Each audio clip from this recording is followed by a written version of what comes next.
some of that. Yeah. Now, for starters, it's gonna be a long 4 years. We're all deeply aware of that.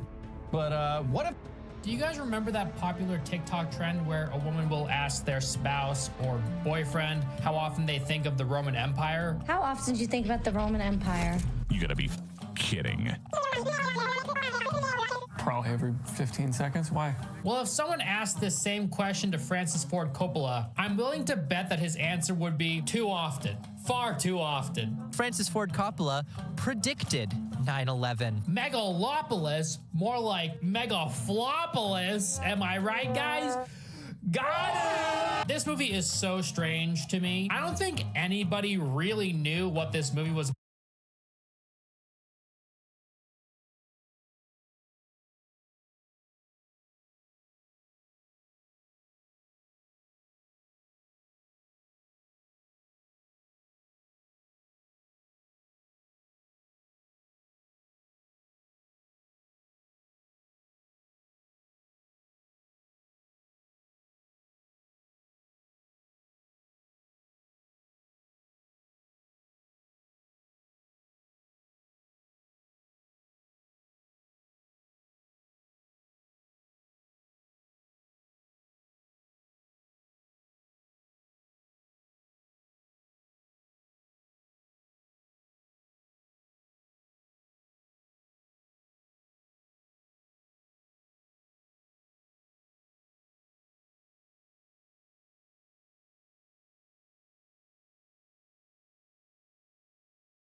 Gonna be about. The only thing I knew, and I'm pretty sure the only thing most people knew, was that it was made by the same guy who made Godfather. Oh my God, those movies are good. And it's his passion project. He's putting a lot of money into it. So it's probably gonna be something.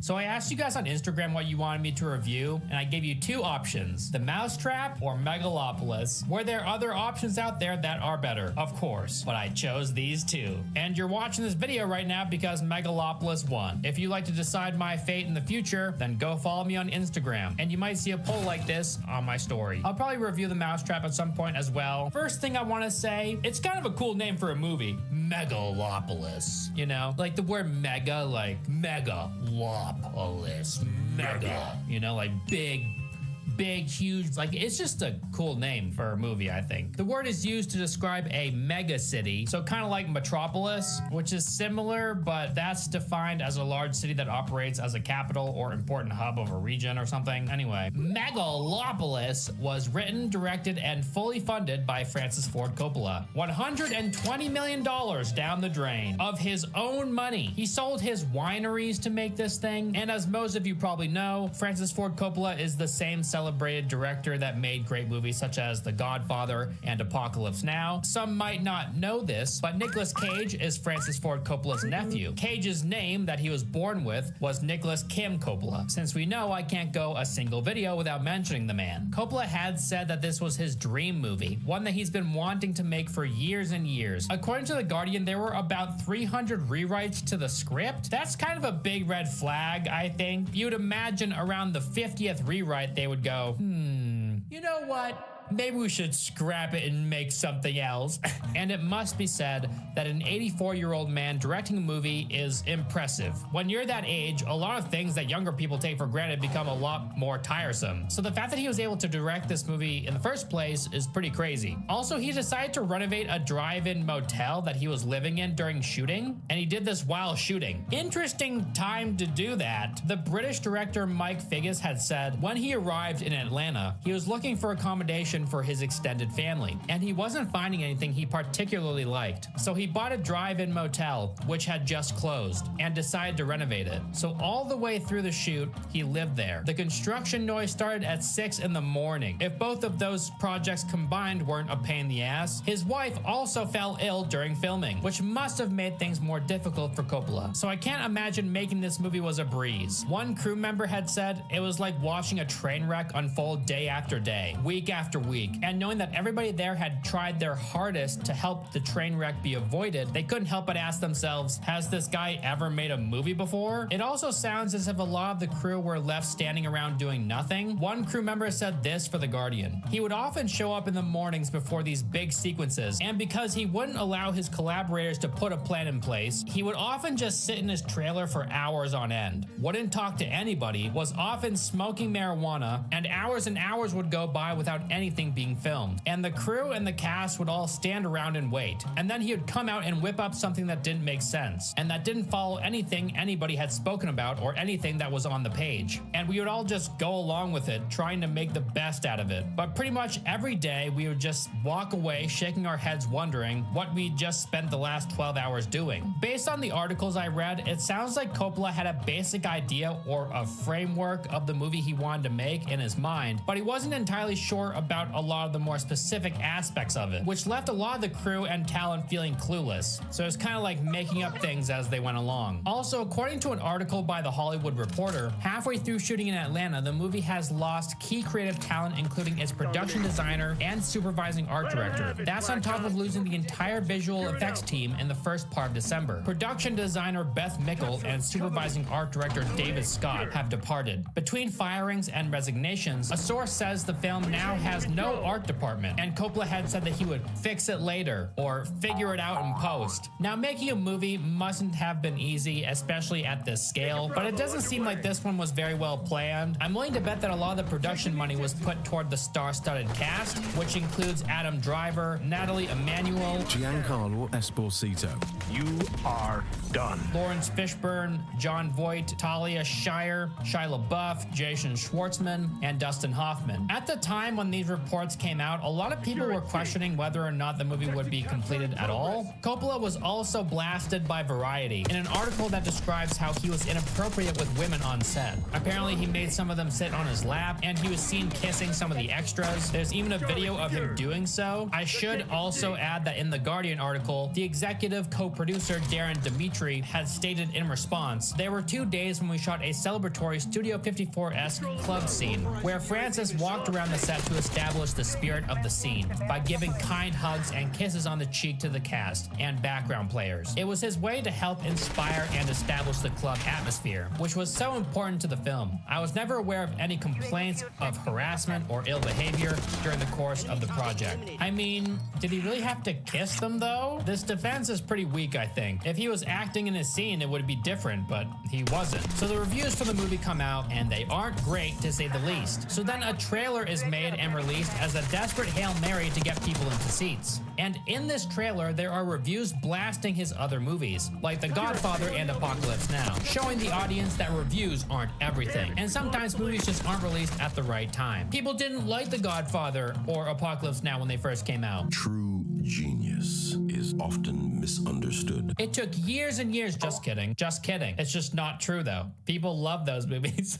And it is true that reviews aren't everything. In fact, I love a lot of movies that have poor reviews. But what makes this very strange is that all of the negative reviews that were displayed in this trailer were fake. After realizing this, Lionsgate had the trailer recalled. Bless you, IGN, for keeping the trailer up. In an article by Variety, it says, Lionsgate is immediately recalling our trailer for Megalopolis. A Lionsgate spokesperson said, we offer our sincere apologies to the critics involved and to Francis Ford Coppola and American Zoetrope for this inexcusable error in our vetting process. We screwed up. We are sorry. The article goes on to say, the video included several quotes from critics canning Coppola's previous work, but none of the phrases attributed to the likes of Roger Ebert and Pauline Kael could be found in any of their reviews. What were they thinking making this trailer? Surely there had to be some bad reviews of these movies that they could use without fabricating some. Why not use these? Well, it wasn't that I thought it was going to bomb, as everyone around me thought it was going to bomb. It's honestly hilarious because they decide to cite actual critics that are still around today who will definitely at some point see this trailer. Like, what the hell? Why not just use it insists upon itself? How can you even say that, Dad? Didn't like it. It's so funny that a trailer like this would be made in the first place, even if the negative reviews were true. It's such a blatant attempt at pulling the wool over the eyes of the viewers. And while it's true that initial reactions aren't everything, and some movies age better than others, the trailer, in trying to convince people that the movie will be great in 10 years, trust us guys, we're crystal ball gazers with perfect taste, it had the opposite effect of what they were hoping. It tells people that they know the movie is bad, but they're still gonna try everything in their power to make money anyway. Can they just take this money and just build homeless shelters for people, like, and do something good with it? I don't know. Pay for people's cancer drugs, build a homeless shelter. Hollywood is the worst. To the future.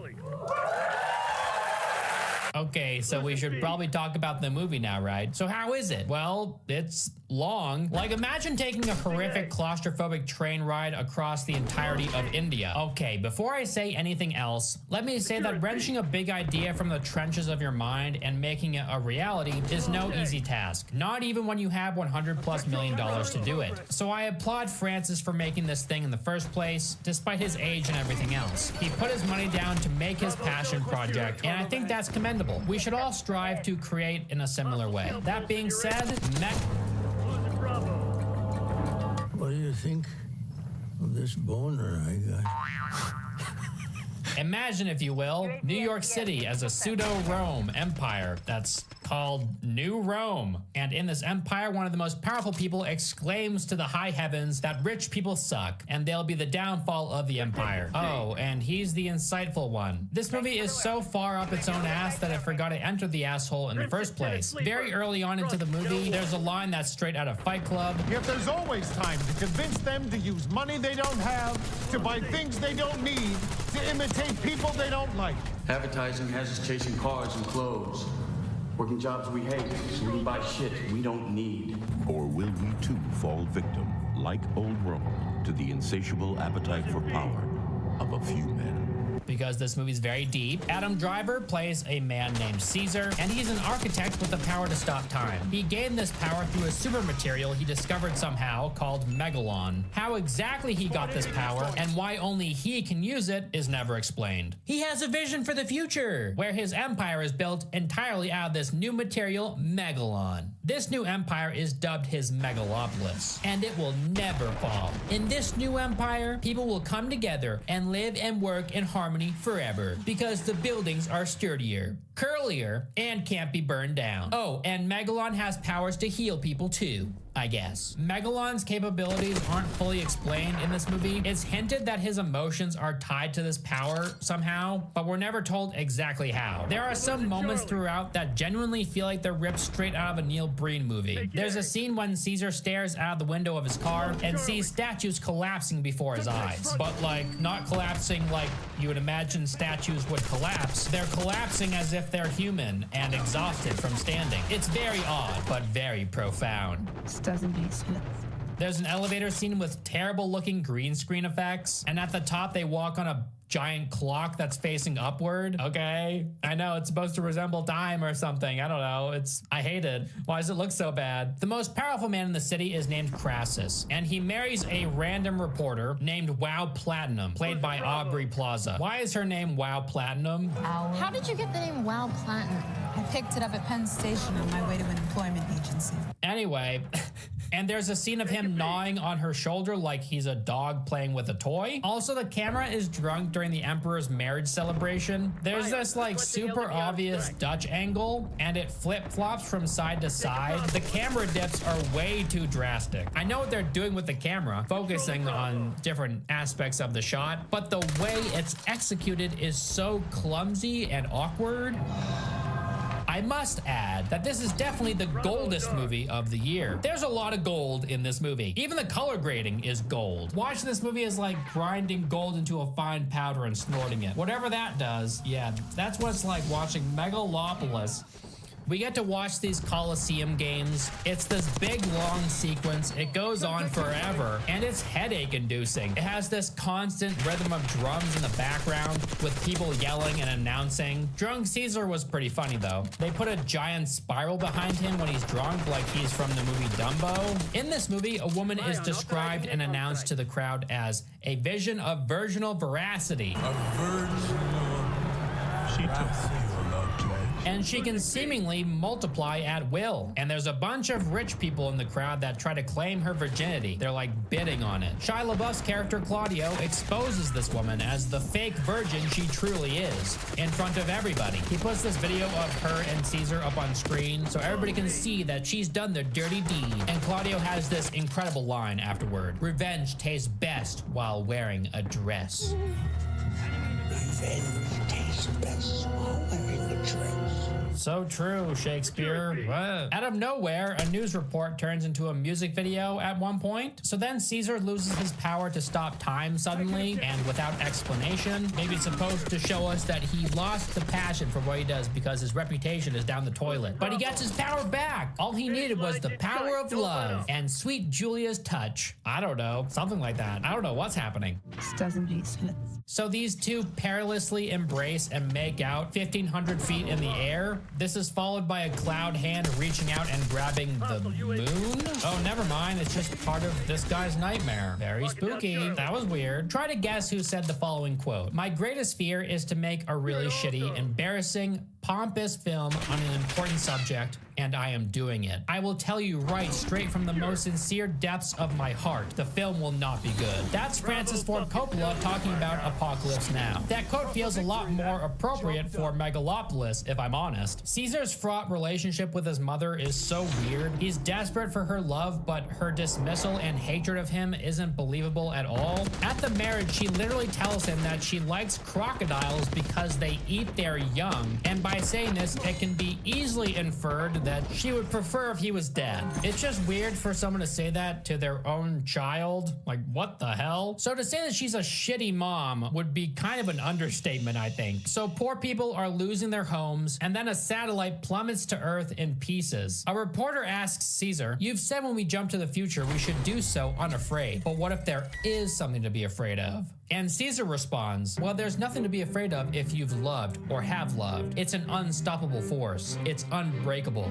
It has no limits. It's within us. It's around us. And it's stretched throughout time. It's nothing you can touch, yet it guides every decision that we make. Yet we do have the obligation to each other to ask questions of one another. What can we do? Is this society, is this way we're living the only one available to us? And when we ask these questions, when there's a dialogue about them, that basically is a utopia." I'm gonna go ahead and take an educated guess that Caesar doesn't have a Twitter account. We then see the internal workings of Caesar's creative mind. He creates buildings that resemble flowers and leaves. He reimagines what they should look like until what he's finally thought up looks exactly like every alien city planet created in any sci-fi video game ever made. So I guess all the poor people are now living in these plant buildings somehow. All their income has been supplemented, their debts vanished, their drug addictions handled. All the problems in the world are gone because our buildings look like giant plants. This movie is trying to tackle civilization's biggest quandaries, but does so on an elementary level. It tries to be profound by throwing quotes around nonstop. One such example is during this card game between Caesar and the mayor Cicero. They discuss the practicality of creating a utopia and what is required to do so, if it's even possible. Blah, blah, blah. Which it isn't. It never will be. By design, humanity is incapable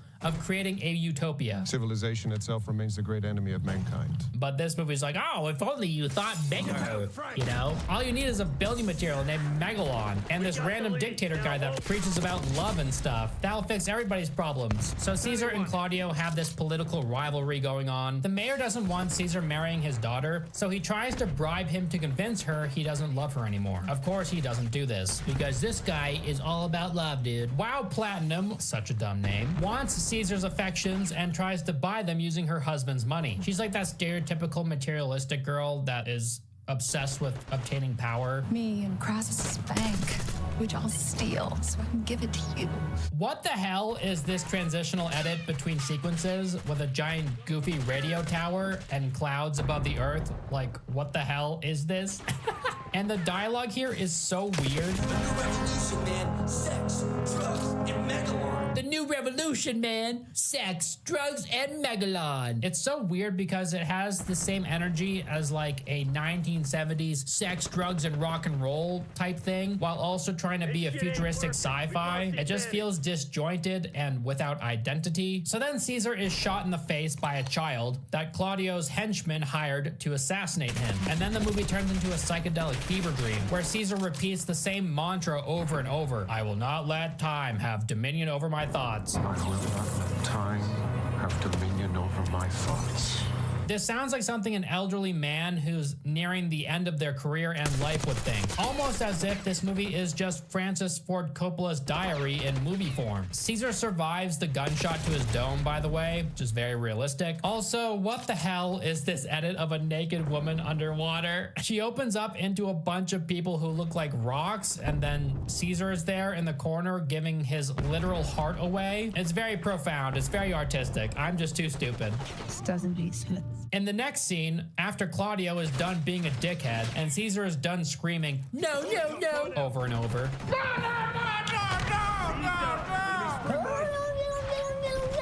He takes off his face covering to reveal that his wound has been healed with Megalon. And the CGI on his face is just top notch. What a miraculous glowing effect. It looks like shit.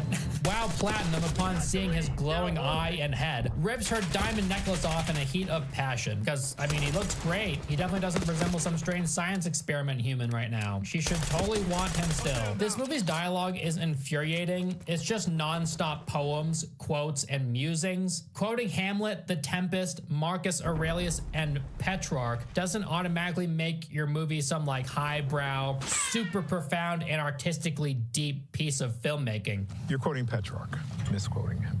Julius can quote him. Why show the audience that Claudio abuses his power over his followers in a natural and human way when you can just have a scene where he throws his hat on the ground and asks his followers to pick it up, and then have that followed up with everyone behind him doing the same thing to those behind them? Pick up my hat. Pick up my hat. I think this is Francis Ford Coppola's attempt at humor or something, maybe, but it just feels like a Three Stooges sketch. As much as I love Aubrey Plaza, I much prefer her in roles where she's snarky and sarcastic rather than a power-hungry maniac, but she's still decent enough in this film. Excuse me, do you have anything by the Clash at Demon Head? Have you tried the section marked the Clash at Demon Head? Shia LaBeouf, on the other hand, is perfect in his role because I feel like he's just playing himself. The seduction scene between Claudio and Wow Platinum is so unbelievably awkward. Caesar and Julia get married in the back of a car. Isn't this guy rich? Whatever. It's followed up by random celebration footage that's split into thirds, like the screen is literally split into thirds, and it feels very sloppy. Sometimes it'll be a full image just cut into thirds, and other times it'll be the same image of Claudio just flipped on the left and right side, or 3 images of the same singer. It's just awkward to watch and doesn't feel all that necessary. It just feels like Francis Ford Coppola was trying to flex his artistic muscles or his filmmaking prowess with this part. Like, oh my god, God, look how cool the editing is. It's so epic and unique. So Claudio and WoW Platinum go to Crassus's bedside to pay their respects since he's dying. And this is what Coppola thought would be an appropriate line for the old dying man. What do you think of this boner? Now this is cinema. It turns out his ridiculous boner was actually just a toddler's bow and arrow. It looks like the same exact type of bow and arrow that would fire miniature plungers to stick onto walls. He fires this comedically tiny arrow with it. He shoots it at WoW. It's strangely strong for some reason. This teeny little bow, and the fact that they made him use a bow instead of like a crossbow is so funny because an elderly dying man wouldn't have the strength to pull back a bowstring, especially one strong enough to kill somebody. He fires another arrow into Claudio's asshole as he tries to flee. Make that 2. So Caesar fixes his face entirely, I guess, somehow, whatever. So that's cool. He continues his unrelenting musings about the nature of mankind. That's basically all he's done throughout the entire movie. He has managed to build a portion of this megalopolis dream that he has. It looks like an outdoor modern art exhibit, except gigantic. There are these huge sci-fi gold flowery structures that make zero sense, but he's the genius, so what do I know? He's the architect. So Caesar, with Cassus's financial support, is now able to construct this odd city of gold and light, where people travel around in spheres and live in giant golden glowing coral reef looking structures. Everyone is happy now because we get to travel around in these little ball things straight out of that Jurassic World movie. Everyone's debt has been erased. The housing crisis has been averted. People live in harmony. Capitalism is on its way out somehow, which makes no sense. Doesn't he, Smith?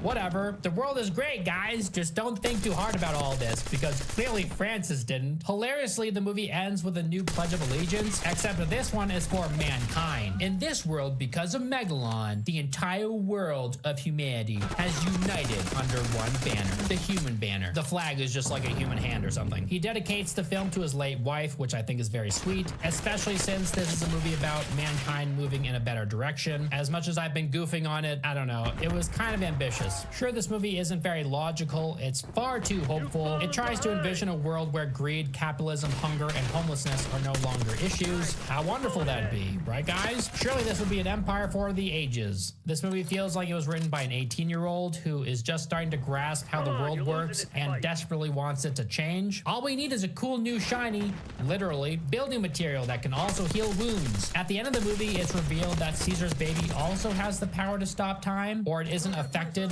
by Caesar's stopping of it. So that's interesting. Not sure what that says, but is it supposed to be like, oh, the next generation is gonna improve upon the last one? And I don't know, like whatever. We rely on the next generation, so since his baby can stop time, we're good, dude. There could be an allegory between Megalon and Caesar and the power it gives him. We can kind of think of Megalon as representing the power of creativity, hope, and art versus the world around it that it's trying to build atop of, that's made of greed, politics, media, rampant consumerism, capitalism, and power over people. So I kind of get that, but it still doesn't make any sense. This movie is a bloated, muddied, messy, revolutionary allegory for a better tomorrow. And it's a shame because I don't think we get enough movies like that nowadays. Megalopolis? More like I mega flop on her tits. Is your mother with that now?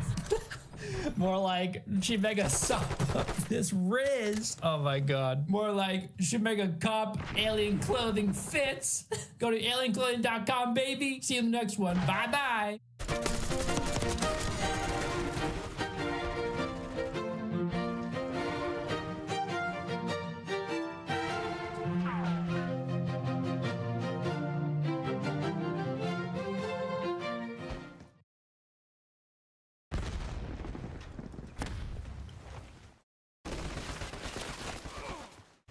We got the lead. Now hold it.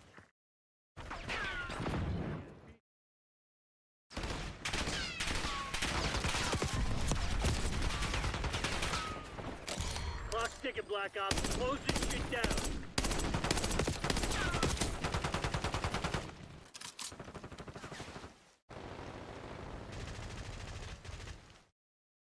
JD Vance continues to be popular with the Republican Party. I think he easily wins the nomination. I don't see any Democratic opposition beating him. That's wild. I mean, you're not wrong though. And it's not due to JD Vance. It's not due to JD Vance's like unique level of charisma or anything like that, because he does not have that, obviously. and everything to do with the fact that the Democratic Party is completely incompetent. Well, don't say I didn't ask. No, you ask. I never said you don't ask. You definitely do ask.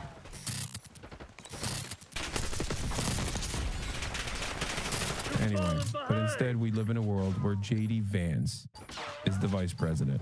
And he did a Face the Nation. And in that Face the Nation, he had one of those funny moments immediately that comes to mind is how JD Vance wants to support anyone and everyone. From JD Pondon to John Don Vance. Let's take a look. It would tie, bipartisan opposition, smallest margin since the job was created, you had to break that tie. If the nominee can't unite your party, how's he going to lead 3 million people? Well, look, I think Pete is a disruptor, and a lot of people don't like that disruption, but Margaret, that disruption is incredibly necessary. If you think about all of those bipartisan votes, we have to ask ourselves, what did they get us? They got us a country where we fought many wars over the last 40 years. Dude, that's so funny. I just paused it and it F'd for that second and then it came back. Like it F'd and came back right as I paused it. Is your PC GPU or CPU maxing out? I don't think so. I don't know. I don't think so. How can I find that out? Your hair actually looks immaculate. No, it doesn't. It looks like shit. It looks like shit, but it's okay. This is my favorite part of the day, dude. I can't believe I'm turning into freaking Austin, dude. I'm actually... am I old? Am I getting old? I do actually enjoy, like, you know, watching the sunrise on Tokyo. Like, it makes me kind of happy. I think it's sick. There was a point in time where, like, in my life, I would have never cared about that sort of thing at all. Task Manager can just give you a readout. Let's see. Where does it do it? Where is it, like, utilization? CPU's at 10, memory's at 12%, GPU's at 10%. GPU 0 is at 9%, GPU 1 is at 26%. It's fine. It's not doing anything. Like it's not any of those things. It's probably my network. It's my internet, I think, you know? Put it on your second monitor, see what happens when you F. I know, it just goes blank. It goes black screen. All right, getting back to this.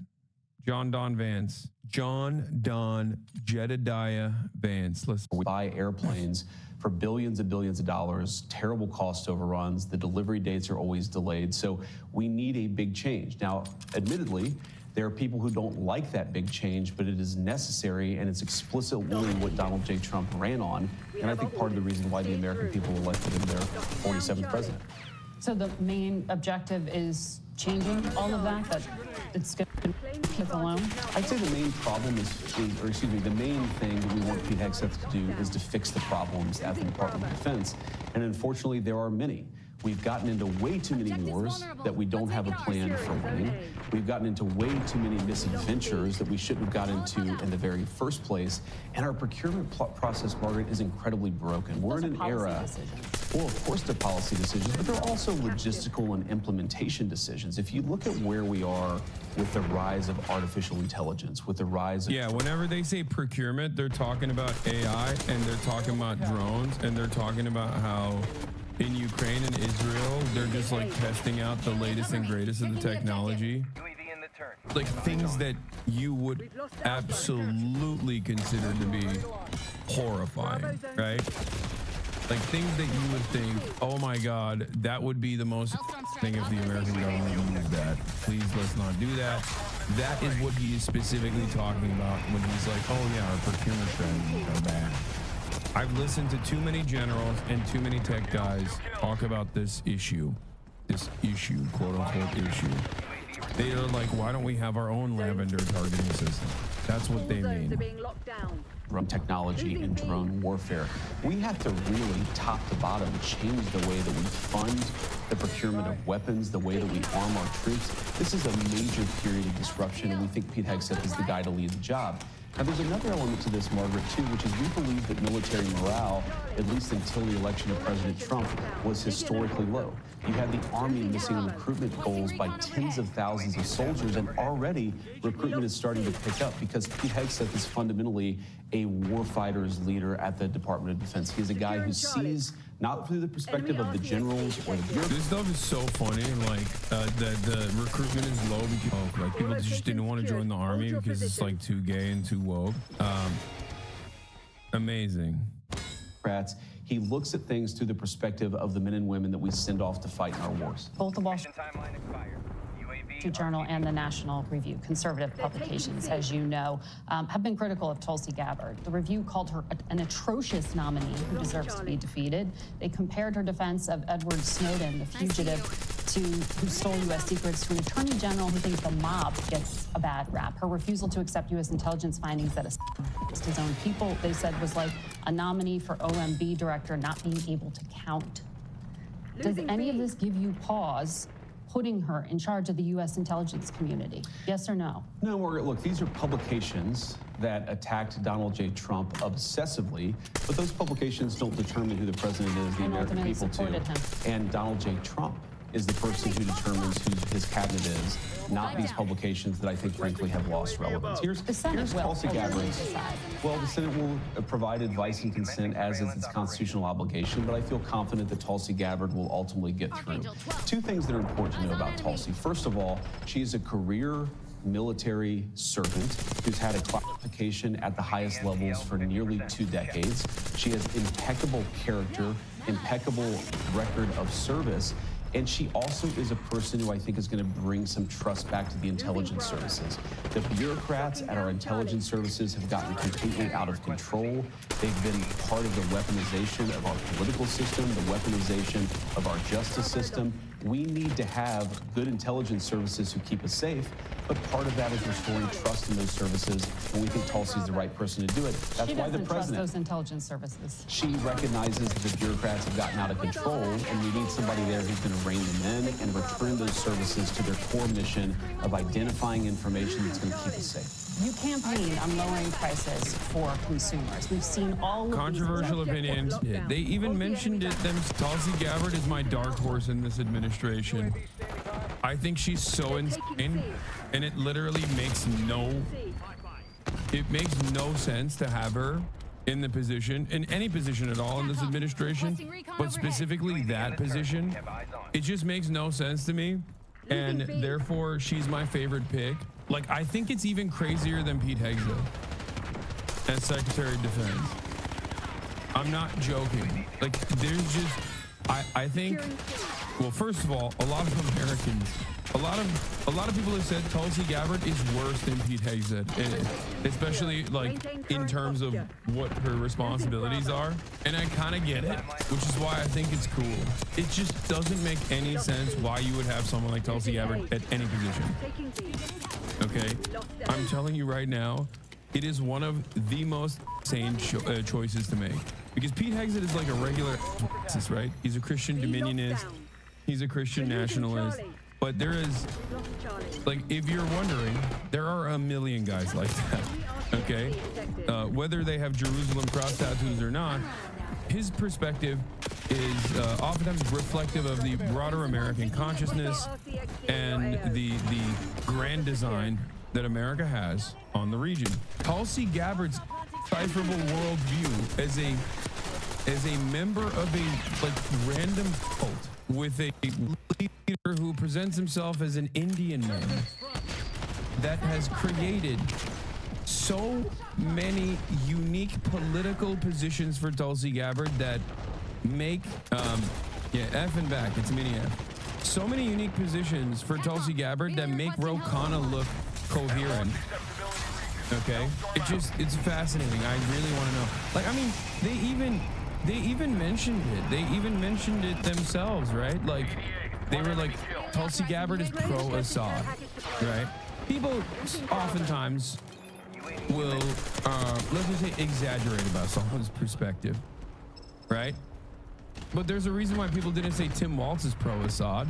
Tim Walz was an anti-intervention in Syria guy, okay, when he was in the Senate, when he was in the House of Representatives. And I think it's a pretty solid approach to take for American intervention, especially if you're like a fucking Minnesota congressperson, right? But why does nobody say he's a Assadist? Because he's not an Assadist. Tulsi Gabbard is uniquely maybe pro-Assad, while also simultaneously, literally, like, taking good positions, like being pro-Edward Snowden, right? Like, it just doesn't make sense. It doesn't make sense. It never made sense to me why she ran as, like, the anti-imperialist candidate as a soldier, and then the American government was like, hey, can you go do psyops in Africa for the CIA? Like, just remember, Tulsi Gabbard was like, I'm an anti-interventionist. I hate interventions. Also, if there's a Muslim intervention, I think we should intervene harder.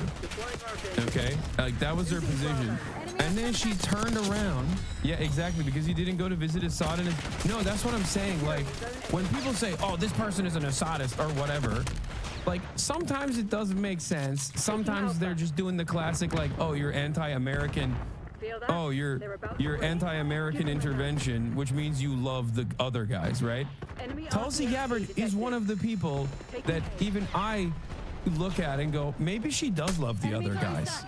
Okay, there is a degree of involvement that doesn't make sense from my perspective, where I think she was. I'll put it this way. I think she's the OG Jackson Hinkle. Do with that information what you will. I think she's the OG Jackson. She was the Jackson Hinkle prototype. And Jackson Hinkle is like the newer version that the government rolled out, if that makes sense. Because it's like, it's just strange that you go and you visit Assad and his intelligence officers, and then you come back and you have this like insane framework that you're operating off of, where you're like, I'm the anti-intervention candidate, but then while you're the anti-intervention candidate, you're also consistently advocating for, one, more intervention as long as it's against Muslims, okay, and two, the government's like, yeah, we're now going to we're now going to deploy you to do psyops in Africa. That's weird. Why? It's weird because why did the American intelligence agencies not treat, wait, what the fuck? Is there like a, what is happening here? Is there like a glare on the camera? On the camera lens? Is it, what's happening? Do you see that? Is that a hair? What is going on? I'm gonna melt down. The light of Allah. Yeah, that's what it is. Okay. Like, here, listen to me. Listen. If she is a massive security threat and she's doing a lot of stuff that, like, you know, would make you consider she's a massive security threat, right? Why the fuck did the American military deploy her to Africa to do? Wait, that only got worse. No. Oh no, I think it's a scratch on the lens. Oh no. Oh no. How did that happen? Oh shit. Surely a filter. Ladies and gentlemen, we have been cooking something up over here, and I think you're really gonna like it. Welcome to a new series on the channel that I like to call the Weekly Reload.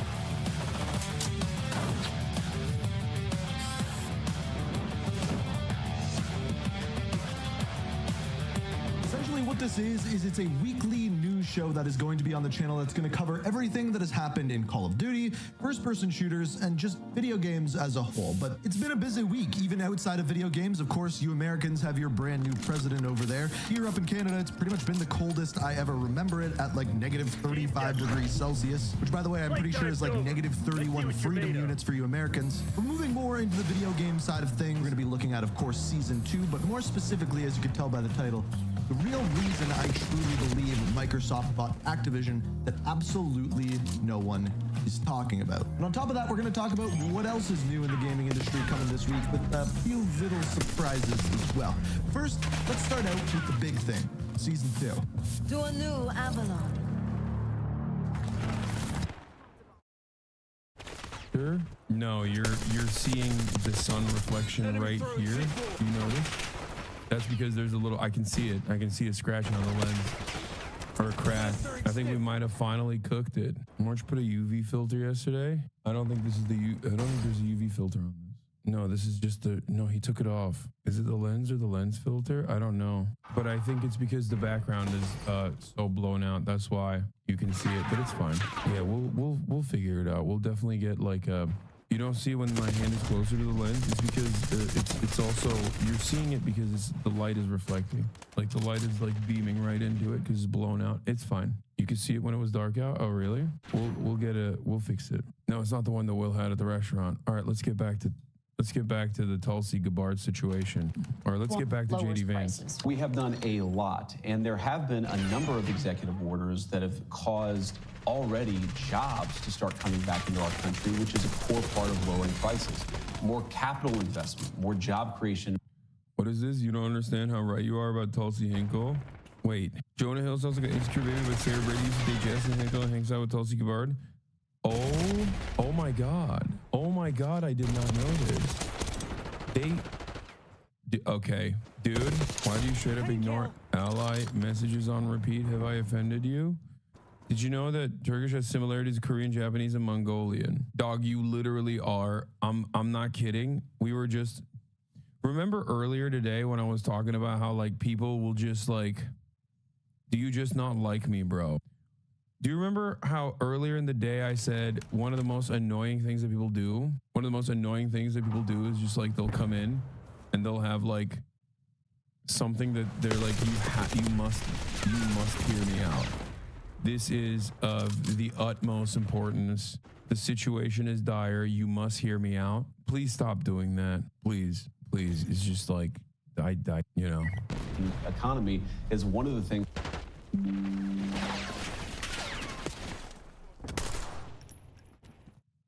Enemy UAV inbound. I'm losing it a little bit right now. I don't know why is this so difficult this morning? I don't know what's happening. Asmund goes live reacting to the same thing since when did he become a right-wing content creator? I don't know, when he got 70,000 people watching him. Watch a JD Vance interview and go, oh, this is based. It's the golden age for Trump. Going to come down, but it's going to take a little bit of time, right? The president has been president for all of 5 days. I think that in those 5 days, he's accomplished more than Joe Biden did in 4 years. It's been an incredible breakneck pace of activity. We're going to work with Congress. We're, of course, going to have more executive orders, and we're going to try, the way to your lower prices is that you encourage more capital investment into our country. And yes, specifically, what executive order is going to help lower prices? All of the stuff that we've done on energy, to explore more energy reserves, to develop more energy resources in the United States of America.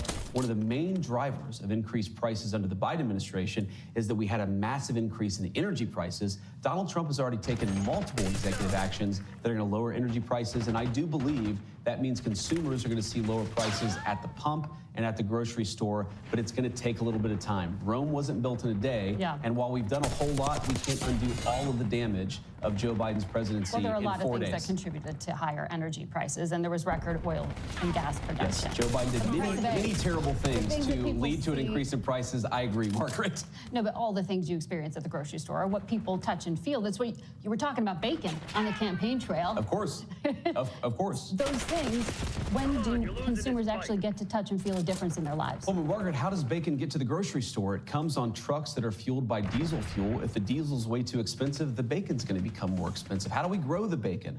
Our farmers need energy to produce it. So if we lower energy prices, we are going to see lower prices for consumers, and that is what we're trying to fight for. Well, the flurry of executive orders, most of them weren't about the economy. Many of them were, though, Margaret. We had, I think we've a taken promise over of tariffs by February 1st. We've taken over 200 executive actions, some executive orders, other executive actions. Again, this is in less than a week, and a lot of them were focused on the economy, bringing investment into our country and lowering energy prices. We've also focused on safety, restoring public safety, ending weaponization of the Department of Justice. We've done a lot. And I think the president is to be commended for actually coming in and doing something with this incredible mandate the American people gave him. He's not sitting in the Oval Office doing nothing. He's doing the American people's business. And I think you're going to see a lot of good effects from it. Well, a lot of these announcements have yet to take effect. Sure. The president did say he wants to do something with an executive order in relation to federal emergency response. He said he may reform or eliminate FEMA. Instead of sending emergency responders, he may start to send a percentage of money to states to take care of themselves. But, you know, FEMA has specialized expertise that some of these states just don't have Margaret, in their arsenal. And I wish how that they... will states who are lower income states, the Mississippis, the Kentuckys, the Alabamas, be able to do this for themselves without federal help? Well, the president, to be clear, is not saying we're going to leave anybody behind. He's saying that in the way that we administer these resources, some of which is coming from the federal level. Good morning. Would you like to go to breakfast? Austin, you know I just texted the group chat, and you know my answer is, as always, no. Okay? The answer is no. J.D. Vance continues to be popular with the Republican Party. I think he easily wins the nomination. I don't see any Democratic opposition beating him. That's wild. I mean, you're not wrong, though.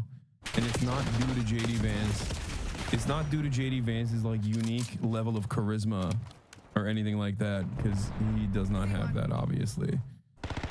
And everything to do with the fact that the Democratic Party is completely incompetent. Well, don't say I didn't ask. No, you ask. I never said you don't ask. You definitely do ask. Why do right-wing commentators often get more views than leftist commentators? I think there's just more interest for it. I don't know. Right-wing commentary oftentimes is corresponding to a lot of people's preconceived biases, and it's never about like taking a deep breath, closing your eyes, imagining a better future. It's easier to consume. I think people take for granted how much I try to make this content palatable. Like, I think left-wing commentary is at its heart. Left-wing commentary, I think at its heart, is like kind of boring and lectury and annoying, you know? Right-wing commentary is just like looking at things that most people take for granted and saying it's correct, and that anyone who tells you that it's incorrect is wrong and gay. There's no need for nuance. There's no need for contextualization. There's nothing. You could just like look at the situation and say, based.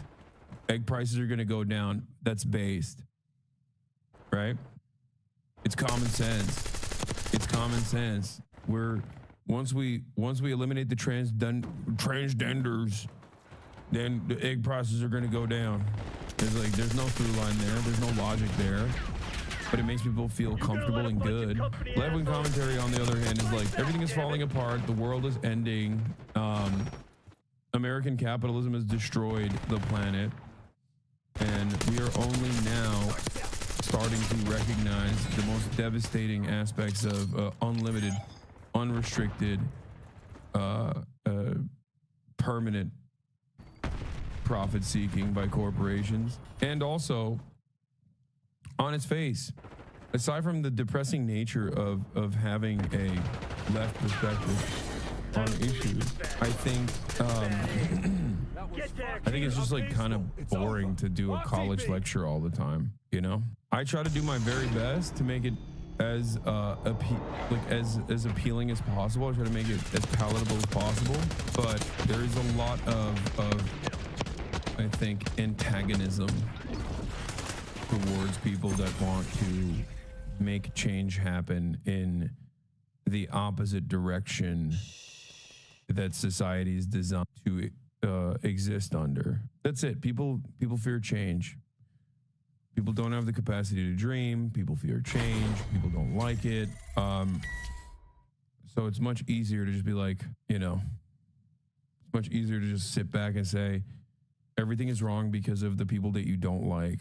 They've ruined your life. Everything is wrong because of transgenders. Everything is wrong because of undocumented migrants. And our based God, Trump, is going to kick them out, and everything's going to get better. Which is coming from the state level.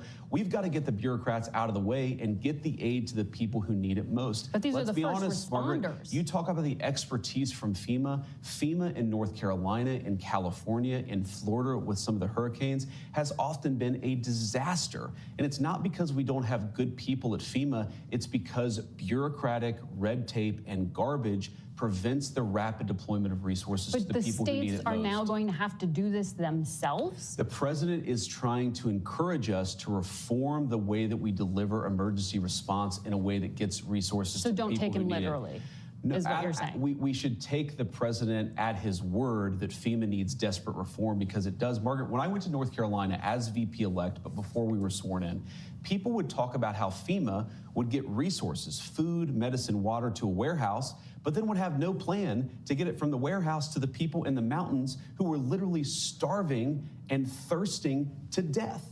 We can do so much better, and under Donald Trump's leadership, we will. But they work with the state and local officials. They often don't work well enough. And again, that's not going to be because on the state of and local officials? the FEMA management officials don't work well enough with state and local officials to get resources to the people who need it.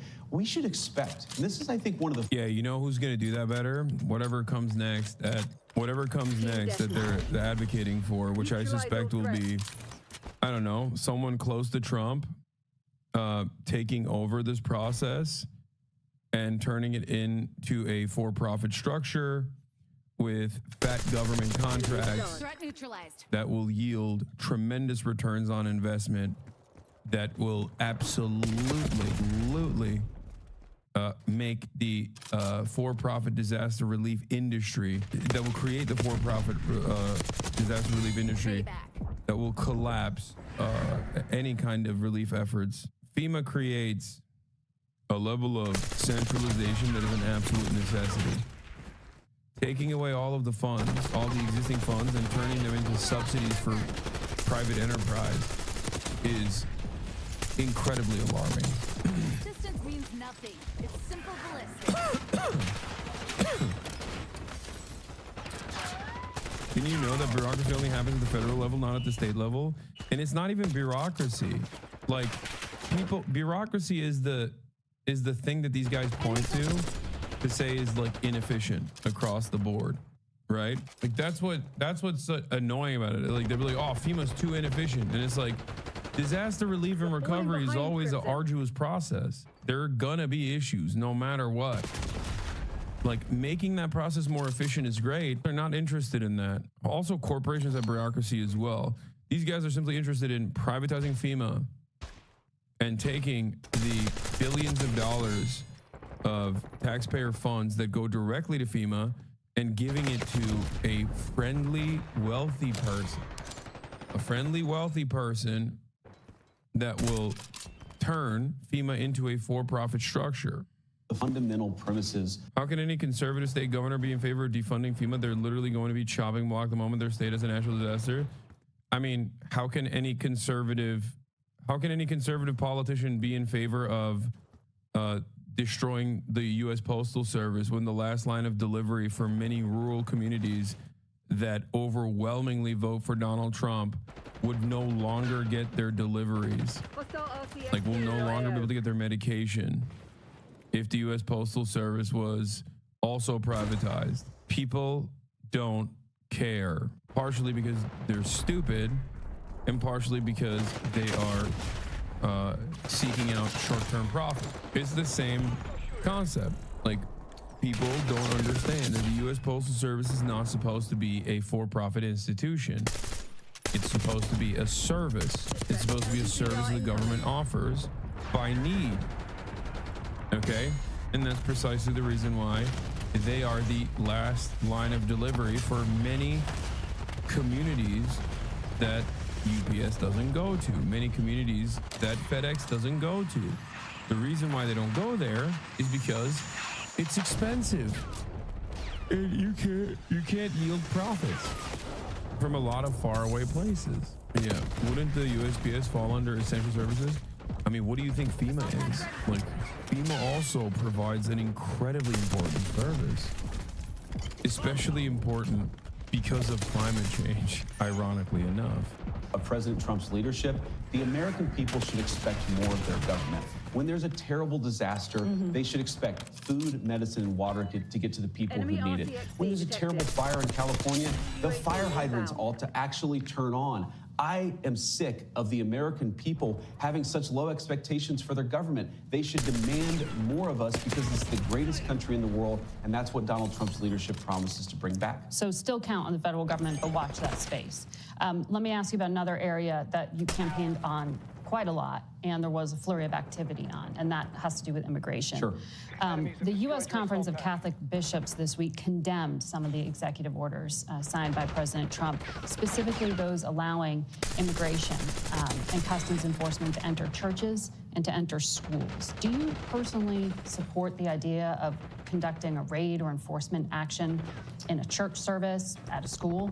Well, let me address this. Of course, if you have a person who is convicted of a violent crime, whether they're an illegal immigrant or a non-illegal immigrant, you have to go and get that person to protect the public safety. That's not unique to immigration. But let me just address this particular issue, Margaret, because as a practicing Catholic, I was actually heartbroken by that statement. And I think that the U.S. Conference of Catholic... Yeah, let me guess. He's heartbroken because, like, undocumented migrants are not children of God and therefore have no place inside of churches to begin with. So if they're actually desecrating churches with their presence, then they must be violently removed. And that is the godly way to approach the situation. As a Catholic adult convert, I think the godly thing to do is not love thy neighbor and practice empathy and understand that they too are children of God, but instead to treat them as hostile beings and kill them. Do not commit the sin of empathy. Yeah, it is a virtue to be evil. It is a virtue to do harm to others, no matter how marginalized, no matter how poor, no matter how tired, and no matter how vulnerable they are. Okay? Yeah, love thy neighbor. How about kill thy neighbor if he's Mexican? That's what God taught me. Thanks, JD. Ships needs to actually look in the mirror a little bit and recognize that when they receive over $100 million to help resettle illegal immigrants, are they worried about humanitarian concerns, or are they actually worried about their bottom line?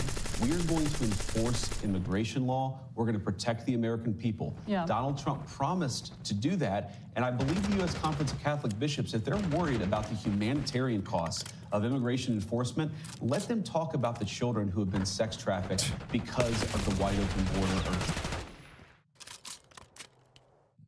Do not commit the sin of empathy. What did this guy say? Christians, if Christians are right.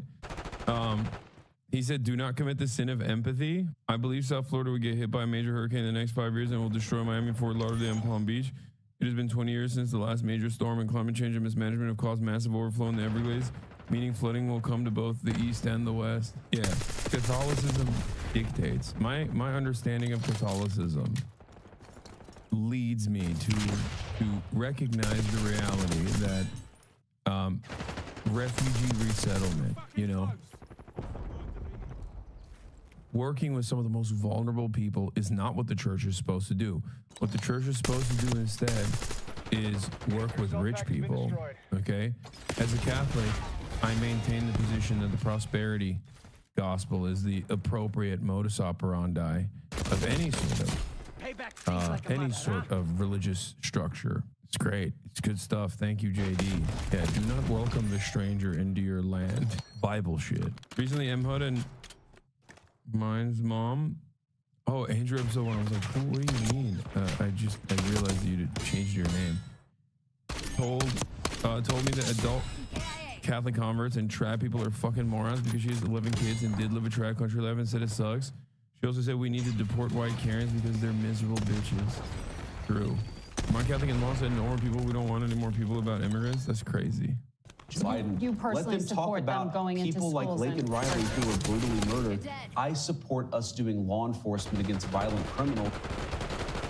What the sin of empathy tweet popped off because everybody dunked on it, and now I don't know what the actual post looks like. Oh, here. The actual post got deleted. Let's see what the real post is. Do not commit the sin of empathy. This snake is God's enemy and yours too. She hates God and his people. You need to properly hate in response. She is not merely deceived, but is a deceiver. Your eye shall not pity. Do not commit the sin of empathy. Do not commit the sin of empathy is something that a villain would say in an anime, okay? Like, what do you mean? Do not commit the sin of empathy? Why is this guy posting like a video game villain, dude? Do these guys not realize that like they just come across as unironically satanic? Meanwhile, the Church of Satan is doing the opposite, actually practicing, you know, more moral religious values. Anyway, hold on. I'm telling Marshall, look at my stream now. I'm gonna send them the photo. Also, he means sympathy, not empathy. Whether they're illegal immigrants or anybody else, in a way that keeps us safe. Let me ask this question, Margaret. Let's separate the immigration issue. If you had a violent murderer in a school, of course I want law enforcement to go and get that person out. Of course. So what's the point of the question? You changed the regulation this week. That's the point of the question. Exactly. Giving the authority to go into churches and go into schools. We empowered law enforcement to enforce the law everywhere to protect Americans. A chilling effect, arguably, to people to not send their kids to school. Yeah, famously, the violent murderers in school are the undocumented migrants, and not like the mentally ill American children that can eat. Yeah, the irony of J.D. Vance talking about protecting kids and stuff while invoking his Catholicism. Fuck you, bro. Easily pick up their dad or mom's weapon and do a school shooting. Yeah, those are the violent people that must be removed. Anyway, killing it. We hope it has a chilling effect on illegal immigrants coming into our country. You think the U.S. Conference of Catholic Bishops are actively hiding criminals? I think the U.S. Conference of Catholic Bishops has frankly not been a good partner in common sense immigration enforcement that the American people voted for. And I hope, again, as a devout Catholic, that they'll do better. There are 5 legal challenges already to one of the other immigration actions, the order on birthright citizenship. A federal judge appointed by Ronald Reagan, I think you'd agree, has some conservative credentials, paused the order to end birthright citizenship, calling it blatantly unconstitutional. How do you reconcile this challenge to the 14th Amendment to the Constitution? So I obviously disagree with that judge, and these things, some of them will be litigated. That's the nature of our constitutional system. But here's the basic idea of President Trump's view on this. If you are a lawful permanent resident or a legal immigrant who plans to stay, your children, of course, should become American citizens. But let's say you're the child of an ambassador. You don't become... But that's not part of it. Well, that is an important principle. But we're saying that carve-out should apply to anybody who doesn't plan to stay here. If you come here on vacation and you have a baby in an American hospital, that baby doesn't become an American citizen. If you're an illegal alien... He's like, the Constitution is but a piece of paper, okay? Who cares? Which is, I mean, I agree. It's just that conservatives only use it that mentality for the worst policies you've ever seen. Incredibly frustrating stuff. Like never a new interpretation for the Second Amendment, operating on the false interpretation of the Second Amendment, only offering new interpretations or just outright defense of unconstitutional policies when it comes down to undermining some of the most positive aspects of the American government. Just ridiculous.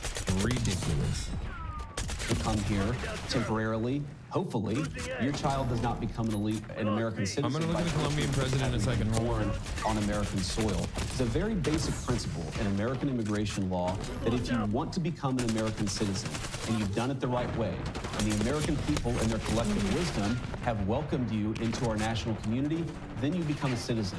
But temporary residents, people who come in here, whether legally or illegally, and don't plan to stay, their children should become American citizens. I don't know any country that does that or why we would be different. Well, this is a country founded by immigrants. Well, this is a country founded by... This is a very unique country, and it was founded by some immigrants and some settlers, but just because we were founded by immigrants doesn't mean that 240 years later that we have to have the dumbest immigration policy in the world. No country says that temporary visitors, their children, will be given complete access to the benefits and blessings of American citizenship. America should actually look out for the interests of our citizens first, and that means, again, If you're here permanently and lawfully, your kid becomes an American citizen. If you're not here permanently, if you're not subject to the jurisdiction of the United States and don't claim to be, why would we make those people's children American citizens? I want to ask you about refugee admissions, which were just suspended by the president. That has nothing to do with the U.S. border. Refugee screening takes 18 to 24 months to go through. They are heavily vetted. Left literally at the airport this week were thousands of Afghans, some of whom had worked with the United States government and were promised to come here. When you talked to us in August, you said, I don't think we should abandon anybody who's been properly vetted and helped us. Do you stand by that? Well, Margaret, I don't agree that all these immigrants or all these refugees have been properly vetted. In fact, we know that there are cases of people who allegedly were properly vetted and then were literally planning terrorist attacks on our country. That happened during the campaign, if you may remember. So clearly not all of these foreign nationals but there are have been properly 30,000 vetted. people in the pipeline, Afghan refugees. But my primary concern as the vice president, Margaret, is to look after the American people. And now that we know that we have vetting problems with a lot of these refugee programs, we absolutely cannot unleash thousands of unvetted people into our country. These people are vetted. Good. These people are vetted. Just like the guy who planned a terrorist attack in Oklahoma a few months ago, he was allegedly properly vetted. And many people in the media and the Democratic Party said that he was properly vetted. Clearly he wasn't. I don't want my children to share a neighborhood with people who are not properly vetted. And because I don't want it for my kids, I'm not going to force any other. Yeah, good stuff. Just straight up. In a country where the overwhelming majority of domestic terror incidents occur in the hands of American citizens with political opinions that oftentimes resemble, reflect, if not completely mirror, the likes of J.D. Vance, far-right anti-government extremists, white nationalists, white supremacists. J.D. Vance tries to make it seem as though refugees that go through a 2-year process of thorough vetting that have oftentimes played a formative role in American military operations are actually the real terrorists. That's crazy. It doesn't matter. It's just complete falsehood. It's completely ridiculous. Oftentimes I explain racism as a puzzle piece. In order to solve a puzzle, right, you have to put pieces together. And there's always this one piece that's missing from the puzzle, and racists will just slam on racism as that puzzle piece. They'll just be like, yeah, the real secret sauce is just racism. Yeah, nobody wants violence. Nobody wants terror, obviously. Why would anybody want that? That's the most insane concept ever, right? Wait, what? It's not effing for me. Did it actually F? I'm confused. Anyway, regardless, nobody wants terrorism. Nobody wants violence to occur on U.S. soil. So Republicans would look to that situation and say, yeah, well, the violence and the terror and the issues that are happening in America are happening because of what? Well, because of, don't look at the data, because of Muslims and refugees, okay? That's what it is, I promise. Please don't look at the data. Please don't recognize what you see in front of your eyes. And for many people, they don't actually recognize it, because when a white dude does when a neo-Nazi white dude does an act of terror, people just see it as a lone wolf. People just see it as a little guy who's crazy. But when a Muslim person does the same, they're like, oh, all Muslims are this way. This one just simply could not hold back his violent desires. Stop generalizing all Republicans based on unfactual information. Explain what you mean right now. Because I'm not generalizing all Republicans. I'm talking about the attitude that this Republican, who is the vice president right now, is demonstrating. One that every Republican voted for, by the way. The fundamental principle behind mass deportation advocacy comes from a falsehood. The notion that undocumented migrants are coming from all around the world, from different backgrounds, different demographics, doesn't matter, different creeds, different ethnicities, but they all have one mind, and that is to do crime in the United States of America, and therefore must be violently apprehended and deported from this country. Okay? Do you or do you not agree with that? Do you think that there is, one, a massive issue with undocumented migrant crime? Do you think that undocumented migrants are responsible for a shit ton of crimes? Let's start there, Garrett. Yes. Okay. So you do agree. I love that this guy was like, dude, what? Stop generalizing Republicans. And then illegally entering the country is a crime. Yeah, so is jaywalking, dumbass. Should I kill you if I catch you walking? Should I put you in a detention facility? You know, a stop sign. Like, not coming to a full stop at a stop sign is a crime. Do you think all crimes are the same across the board? You're like, listen, I don't understand, dude. This guy's like, this guy's doing the I see no color, but for the law, you know? You don't understand, brother. I see no difference, okay? People who accrue child sexual abuse material and people who don't come to a full stop at the stop sign are both in direct violation of the law. And therefore, I'm law blind. I'm law blind, okay? Who says Republicans want immigrants dead? I think you are hyper-focusing on one aspect of my commentary and failing to comprehend that deportation, no matter what, is an incredibly violent act. It doesn't have to immediately lead to death or whatever. And you think that it's hyperbolic, okay? And when I'm doing commentary, I am being hyperbolic, although Republicans do say that all the time. Having said that, however, if you recognize, as I do, the reality that crossing a border to come and earn a living in the United States of America is not a severe crime, right? That is worthy of the most severe kinds of punishment outside of death, I guess. Is being deported is an incredibly violent protocol, an incredibly violent punishment for something that is not as severe a crime as I think you would also recognize. Trump's executive order targeted people with violent crimes, not just going after all immigrants. Then we should do more help for people coming here legally. Republicans don't disagree with that. That's so funny that you're literally watching the vice president talk about not just like legal immigrants that they are denying their actual day in court, but even refugees that have already gone through the vetting process, like a thorough vetting process. And you're like, no, you don't understand. We just gotta make it easier. Like, what are you talking about? This is a person currently advocating to not ease that process, but to make it impossible. The process is already incredibly difficult, incredibly arduous, incredibly complicated. And he is saying, cut it out. No more of that at all. He also just said, no more birthright citizenship. Like, do Republicans not hear words that are coming out of the mouths of their favorite politicians, the politicians that they voted for? Do they just not understand that words have meaning, that policy has consequences? It's very interesting. It's a very interesting phenomenon. I genuinely don't get it.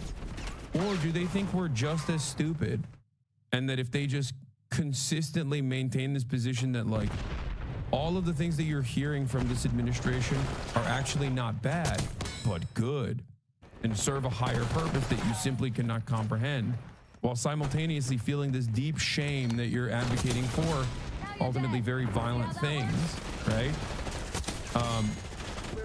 You know, the reality will be different. Very strange behavior. Like, that doesn't make sense. I think that there's a lot more honesty for a Republican who says, yeah, man, I don't fuck with them. I think they're scary. I think they're barbaric. You know, my culture is superior to theirs. My race is superior to theirs, right? Like, I think that is the underlying worldview at play here. That's the underlying worldview of white nativist policies in general. That is an infinitely more honest approach to the subject matter than to sit there and be like, no, you don't understand. Like, we want what's best for migrants. And that's the reason why we have to literally violently apprehend them on the streets in their homes and put them into detention facilities and then, you know, ship them out of the country immediately. That's what's good for them. Okay? We also simultaneously must no longer allow birthright citizenship, something that has been constitutionally protected, enshrined in the law. The Constitution that we care so much about. You don't understand. It's better for them. You can't have a civilization on other people's children. We must protect the future. We must protect and secure a future existence for white children. This is just a normal approach. You don't understand. That's not racist to say. I'm just a little guy. I'm just a little guy who's fucking emulating Jared Taylor. I'm just a little guy saying 14 words in succession. I mean, it's just 14 words, one behind the next. What's the problem? I'm just a little guy. I wasn't Sig Heiling. Come on. You're crazy. You're crazy. I just, I have an autistic hyperfixation, and sometimes my body just moves in that way. It's just a little guy. It's so indecent to just constantly advocate for obviously bad policies that are genuinely harmful to millions of people. Policies that stem from a complete falsehood.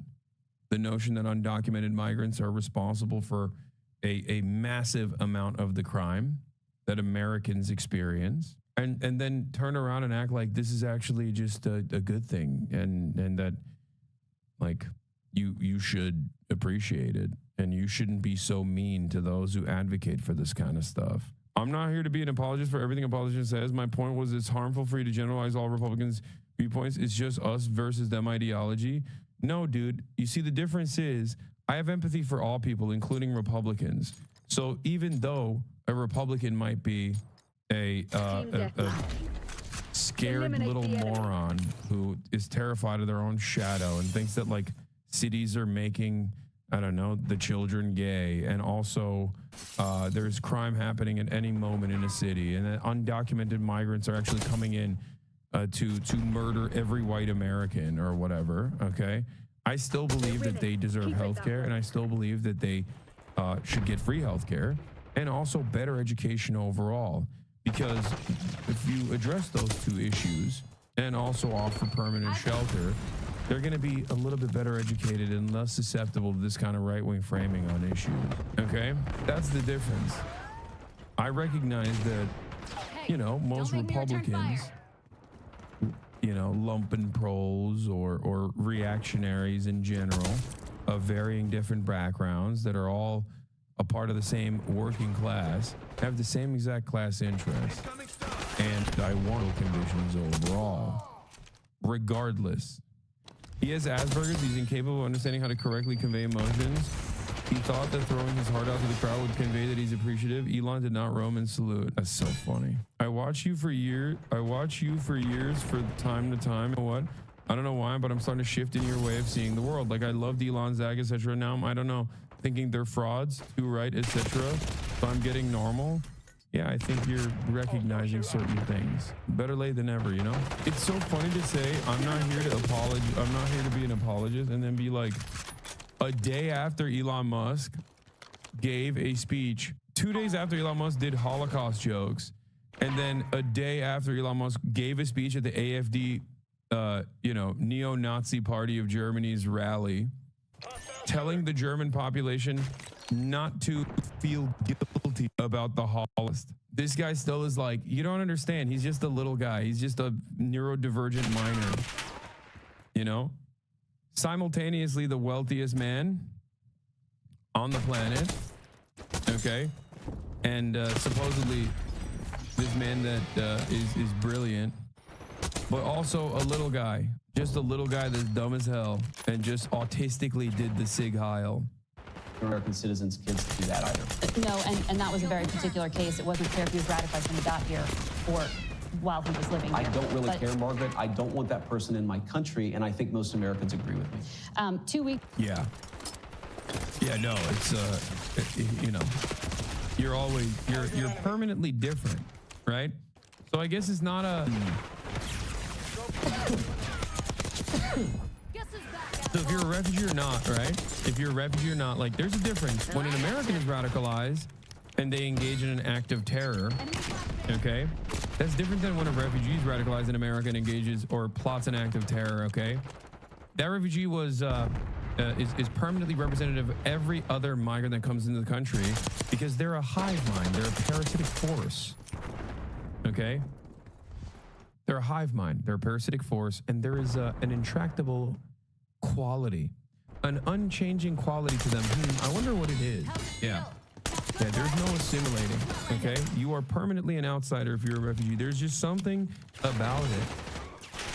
There's just something about it. Maybe, I don't know, their racial disposition. Hassan, choose your poison.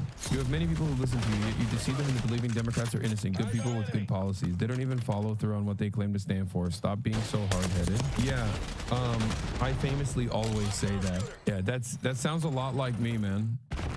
You seem to have watched me quite a bit. Sarcastic, by the way. I don't know if you can pick up on consciousness or not, but that's funny that you people will come in here and just say anything. You were on Fox News and you said, if you protested peacefully on January 6th and had Merrick Garland's Department of Justice treat you like a gang member, you should be pardoned. If you committed violence on that day, obviously you shouldn't be pardoned. Did you counsel the president against these blanket pardons for 1,500 people? Well, Margaret, I noticed including those who committed violence. Margaret, I noticed that you cut off the things I said immediately after that. The full quote is that, of course, there are gray areas. And here's the nature of the gray area. Merrick Garland's Department of Justice denied constitutional protections in the prosecutions. There were double standards in how sentences were applied to the J6 protesters versus other groups. What the president said consistently on the campaign is that he... The Democrats, there's different messaging, like Ruben Gallego it sounds very different on immigration than, say, like what Ilhan Omar is saying, right? But the party just completely, I think, left the door open for the right to immigration's a problem, the border's a mess, the border's a mess, it's an invasion. And this guy, Eric Adams, is not the same as those folks that I mentioned, because his capitulation on this particular issue is not just like motivated, he's not just motivated by trying to get reelected or whatever. He is motivated to get a pardon from Donald Trump. So Eric Adams went on Tucker Carlson's X show, you know, Twitter, the video streaming platform, and he went and on his show and was asked by Tucker about the fact that he has been indicted by the Justice Department. And want to guess why Eric Adams thinks he was indicted? What was this? I mean, you're a Democrat, lifelong. You were mayor of the biggest city in the United States. It's an overwhelmingly Democrat city. You're one of the most important Democratic officials in the country. You were indicted by Joe Biden's Justice Department. What was that? Well, many people would dismiss when we stated that we felt we were a target. They wanted to dismiss that. And then you heard the president state that his Justice Department was politicized. You heard the incoming president stating that it's politicized. I think that there were those who were in that orbit that felt I was not a good Democrat because I watched my city, the city that I love, go through an onslaught of the migrant and immigration policy, a failed border policy, and after 10 trips to Washington, stating that this is a problem. It was costing us a great deal of money, $6.5 billion that went out of our tax dollars. I think that there were those who were just angry about it and thought I wasn't a good Democrat. Because you complained about allowing tens of thousands, hundreds of thousands of illegals from foreign nationals who have no right to be here to come into your city, and you have to pay for it, and you complained, and this indictment was punishment for complaining. Is that what you're saying? That is clearly my belief, based on several aspects of it that I can't go into detail, but there are other aspects of it that shows me that I was targeted because of that. So if we can just walk through and leave out the... So there's aspects I can't get into, but other aspects I can get into validate my position. And all the aspects that I can get into conveniently fit into a right-wing narrative right now and into Donald Trump's particular politics, where Eric Adams is openly thirsting for a pardon in like the most hilarious ways.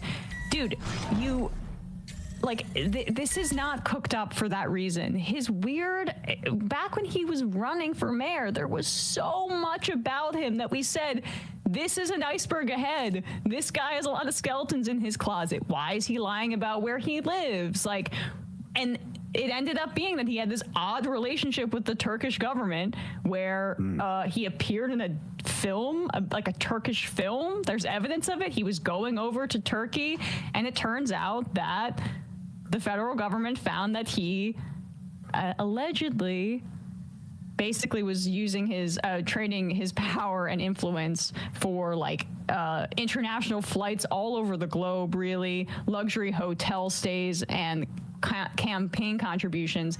And what he did in exchange was allegedly fast-tracking the construction of a luxurious Turkish embassy in New York City and disregarding fire codes after getting all of these goodies from the Turkish government. But perhaps it was just the fact that you stood up to Biden trying to do the great replacement theory. I mean, we get it. You just don't think that Eric Adams is a good enough Democrat, all right? We understand, all right? Right.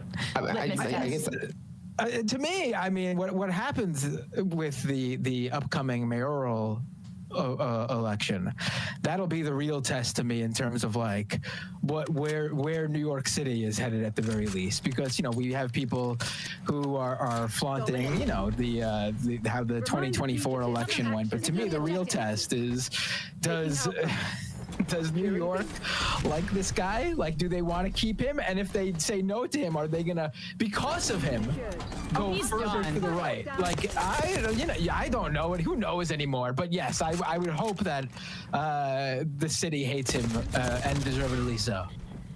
I mean, I can't think of a better example of how immigrants are used as a political construct by the corrupt in our system than what we just saw right there.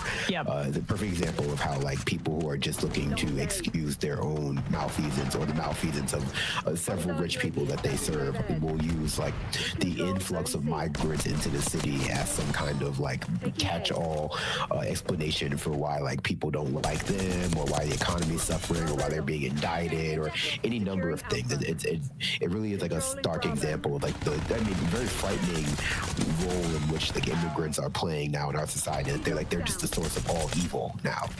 Exactly, transparently so with this case, and how Tucker Carlson and all of his fluffers and independent media that act like he's some sort of working class spokesperson will enable him to do. Because the idea that it's migrants that make it difficult in this country for in this city for working class people, it is landlords. It is this. There is not a city on God's earth that has more billionaires than the one I am in right now. We need to crack open their bank accounts and start funneling it to public uses. And all of this stuff is a distraction getting us in the way of that very simple policy prescription. There's plenty of money to have a giant gilded skyscraper for every asylum seeker in the world right now.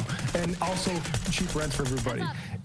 Instead, they're funneling towards AI. They're funneling towards AI to basically surveil workers and fire them and stuff like that. And not to mention replace them at all. It is such a joke that. And the thing is the invasion thing too. How fucking stupid are we that America is being invaded and we haven't started bombing the country about it yet? No, we invaded other countries. Yeah, Venezuela.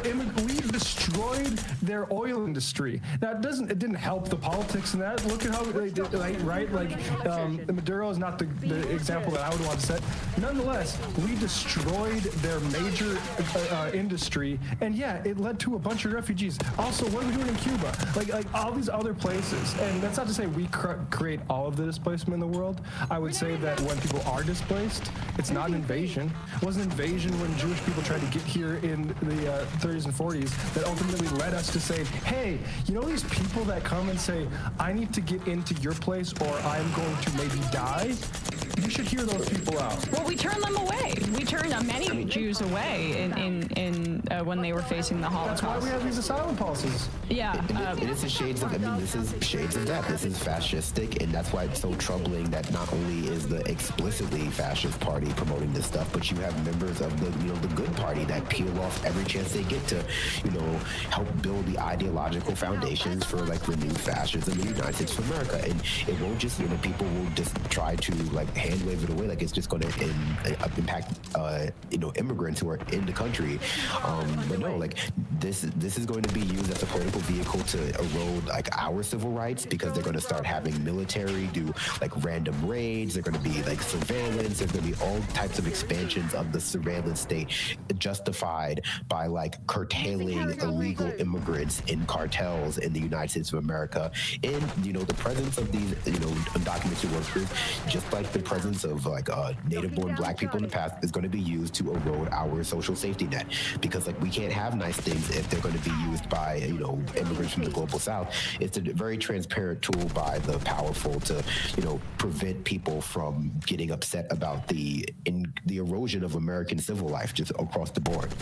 And mark my words, Eric Adams in his time left in office, if, you know, he doesn't resign, which he has refused to, he's sticking around, he is going to assist Donald Trump in these mass deportation raids. And there was a law enforcement official, a former law enforcement official who I think is like helping the Border Patrol with these new directives, quoted in Politico. And that quote was really telling to me. The quote, I'm pulling it up right here, said, "I don't want to be seen as a Gestapo." Well, we'll see, because that's basically what it seems like Donald Trump is essentially going to unleash. And I have no doubt that Eric Adams, in his search for a pardon for the alleged crimes that he's committed, is going to go along with Donald Trump's policy, so he won't be one of those sanctuary city Democrats that is standing up to him. But pull this up, Bradley, in terms of like what Matt was saying about why, like, as if it's immigrants in this city that is causing a housing crisis. No, it's actually the real estate associations and the groups that were a part of the Adams administration from the outset, and now, apparently, yeah, this is all made up. This guy pled guilty. Brooklyn real estate magnate pleads guilty to conspiring to funnel illegal donations to New York City mayor. So Eric Adams is in bed with these real estate developers, and they were helping him with his crimes. But then he goes on Tucker Carlson to say, actually, it's the immigrants' fault. Please, please, please, Mr. Trump, I would like a pardon.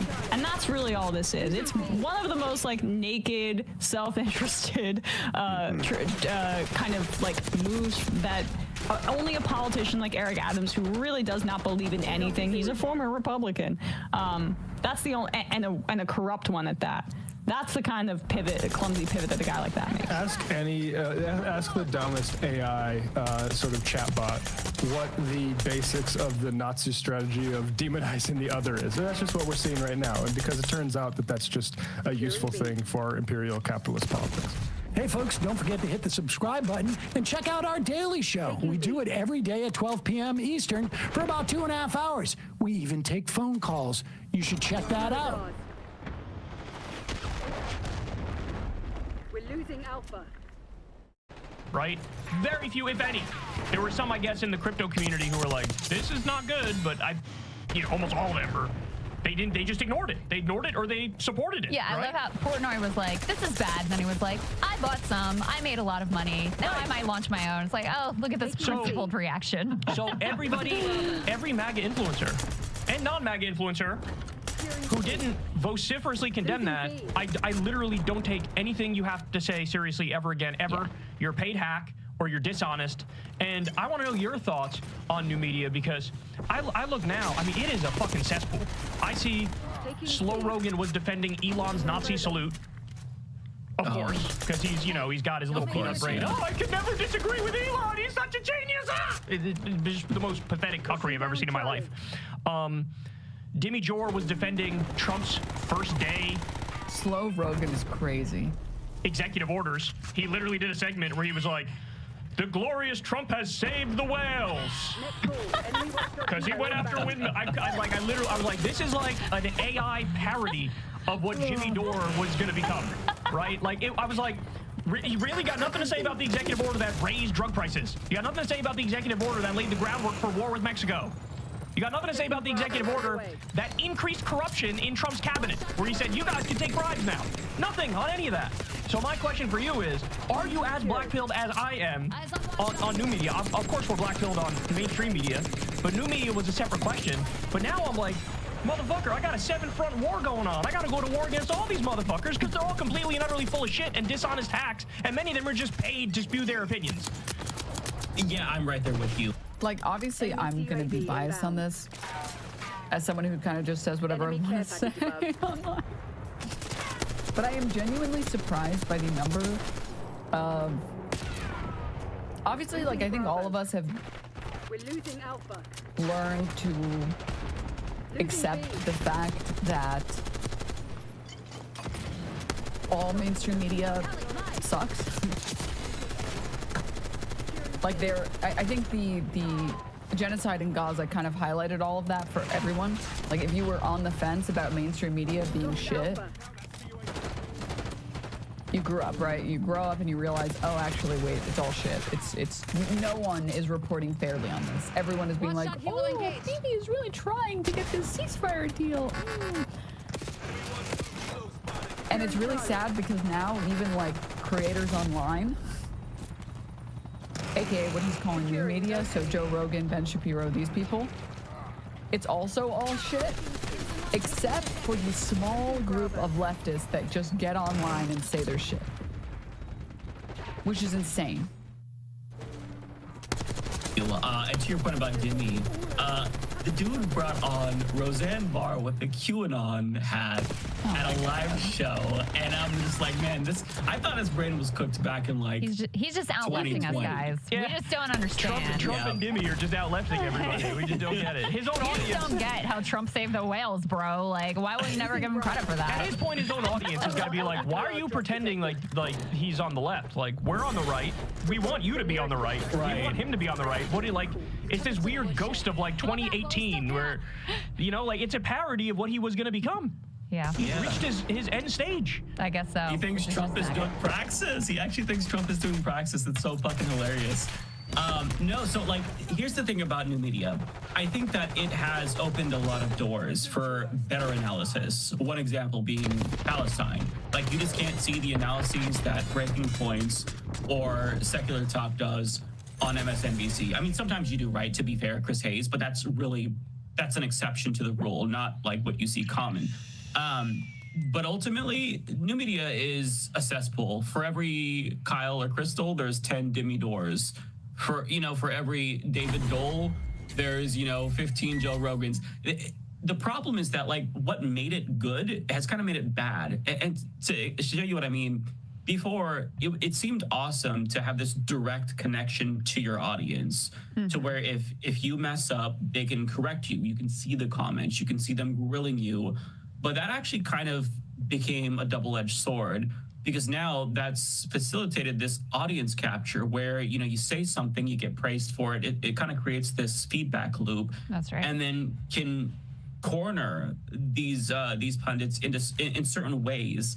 And, you want to ride the wave. It feels good to get views and clicks and to do well. So maybe you kind of become captured by the audience. And to show, like, anyone is susceptible to this. Like, back when I first started out, I was shitting on Democrats and Hillary Clinton incessantly. And I had built up a lot of right-wing followers. And then all of a sudden I do a video shitting on Pizzagate. Is this why you ask for haters in chat? Unironically, yes. I think people think I'm joking a little bit, but I do appreciate haters in chat. Because I think it strengthens your positions, and I think it makes you have better positions, right? Like, as infuriating as it is, okay, I will admit it's infuriating.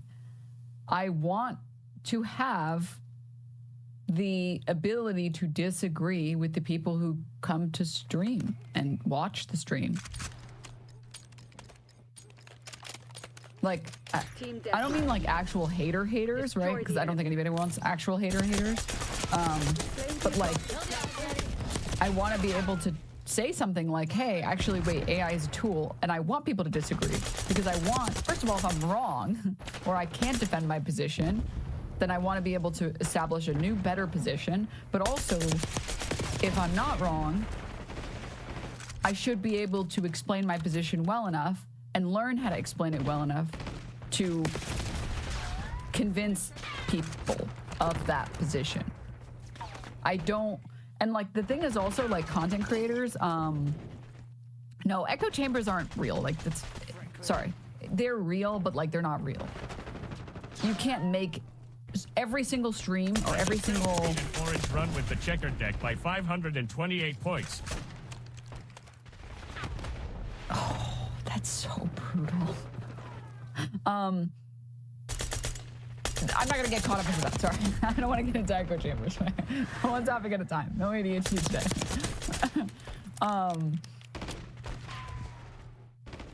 Every online leftist needs a normie chatter behind them whispering, "You are not Lenin." You want true American patriots fact-checking you? Amen. Exactly. No. Echo chambers only exist for right-wingers. Correct. Yes, that's closer to what I wanted to explain.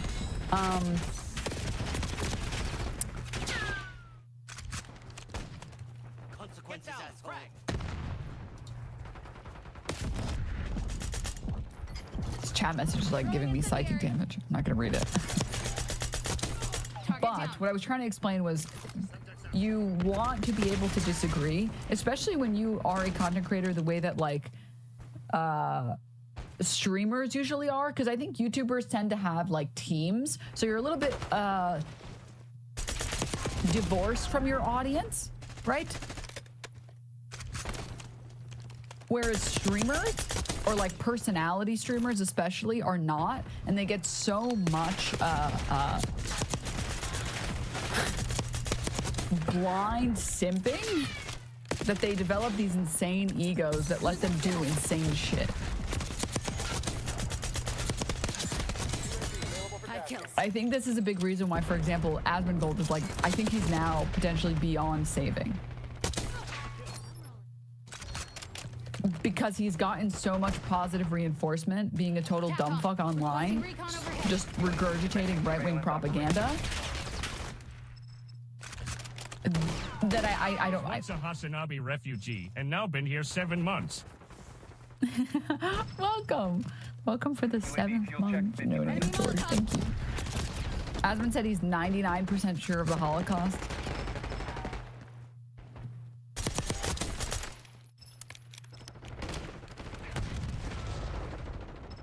Mission timeline expired.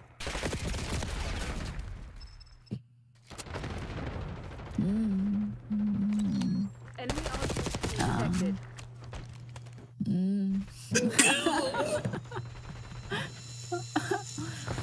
Love that. Love that. I love that. It's so good. Oh man.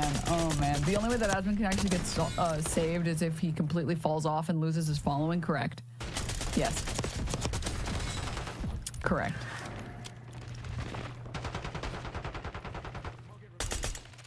He has to throw a bone to the Nazis in his audience. Anyways, moving on.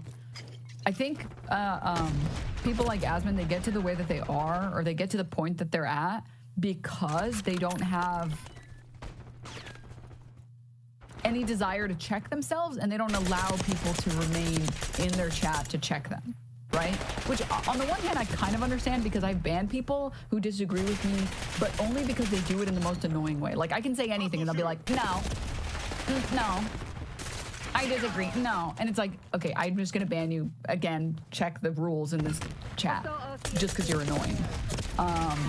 But he just, it's anyone. It's anyone who ever disagrees with him. Someone can provide like an actual argument and he'd be like, yeah, well, you're a fucking idiot. Banned. It's like, wow. You didn't even argue it. You didn't even explain why that guy was wrong. You just disagreed and then banned him. Damn, what the hell? And then you become like susceptible to having an insane ego and never ever checking yourself ever. And I never want to have that in my life, okay? I want people who come in here and shit on me and give me shit for having bad, stupid opinions or saying dumb, stupid shit. Hold the line, Crimson. This is ours to lose. because I don't want to end up, although I think it'll be pretty impossible, with an ego so big that I am incapable of receiving any criticism and taking it to heart. And, you know, calling them stupid. And then I realized, wow, I got like majority dislikes, and something is going on here. Is my audience pizza gators? Like, what am I doing? And I didn't realize that, like, I'd kind of cultivated this, right? By just shitting on Democrats and not contrasting enough with how bad Republicans were. I had created this situation where a lot of my audience were seemingly right-wingers, and they didn't care that I was criticizing Democrats from the left. They just cared that I was shitting on Democrats. Right. And at that point in time, you know, I had to make a choice. Do I lean into that because that's my audience, or do I shun them? And the answer was, no, I had to shun them. Because even though I'm building an audience and I'm getting views and clicks, I'm not going to basically sell out my own principles to get claps. I don't give a shit. Like, why did I start doing this in the first place? And I think that a lot of people, they're gonna have moments like that, and it's gonna change them, right? They start as lefties, and then little by little they realize, okay, I got pushback when I said this, I won't say that, and they start to self-censor. And that's the other thing as well. A lot of the time they don't even realize that they're doing on it. Like, I'm pretty sure a lot of this is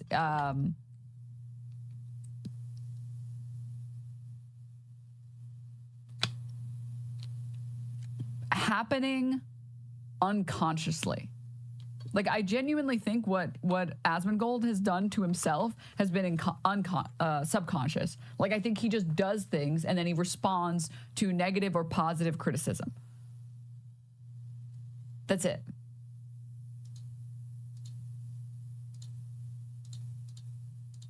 I don't even think it's particularly like an active decision on his part where he's saying, oh, okay, I got it. I'll be more right wing. I think he literally just, when his audience glazes him, he's like, I'll do more of that. Yeah, that was good.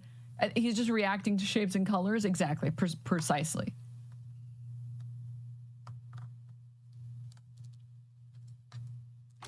Which, like, you don't have to take it from me also, by the way, chat, because it's like, well, what do you know about this? You can take it from iDubbbz, who has made, he went on Anthony Padilla's podcast and talked about it. And I mention it a lot and I reference it a lot because I think iDubbbz is one of the few very large male content creators who had to experience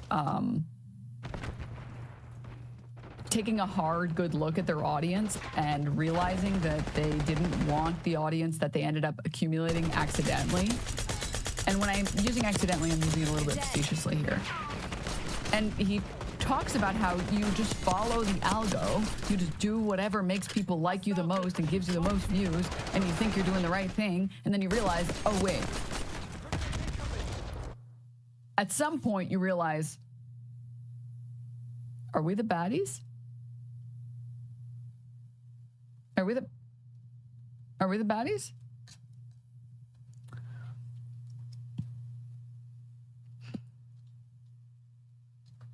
Genuine question. Every time I come to Twitch, watch more influencers like yourself, I'm glad to see that everyone's pointing out BS in our system. However, the doomer mindset in itself, I feel like, is very unproductive. Discourages me from even wanting to participate in society. I want to be involved in our community, help others as much as possible without this impending feeling of doing 24/7, 365 of our system. What's your limit? What's your solution for people feeling stuck? I mean, I think that, like,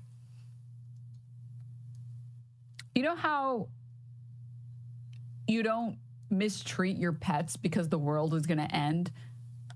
Like, you wouldn't suddenly start, like, being, like, abusing your pets because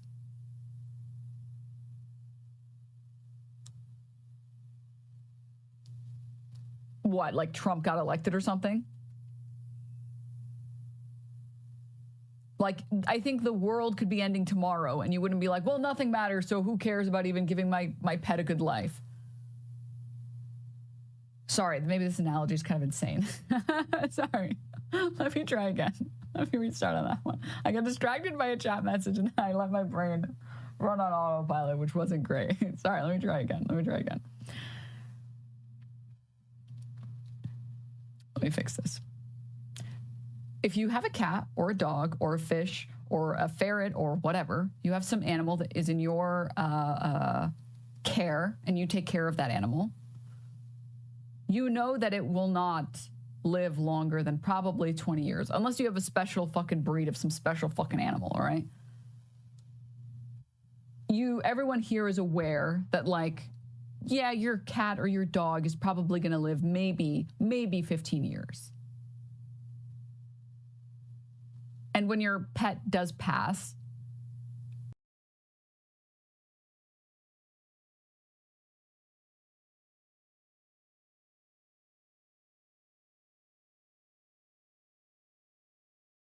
it's not. It's about much more than this, and that's the problem. What's your count? Excuse me? What's your count? I hate that they also utilize like leftist aesthetics, leftist commentary, leftist values, leftist principles, and it's like almost entirely about nationalism. Like they will not stop at anything. They will not. They'll do everything. Like, I mean, this is a class.